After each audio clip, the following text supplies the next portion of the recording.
Hey guys, in this video I'll show you how to delete prompts on Bumble. First go ahead and launch your Bumble app. And then what I need you to do is come here at the bottom left. You see your profile icon? Go ahead and click on that. And then I want you to click on complete profile, right?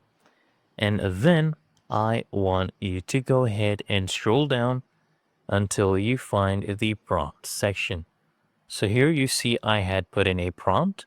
So after work, you can find me, right, hitting the gym or heading out to the river for an evening run.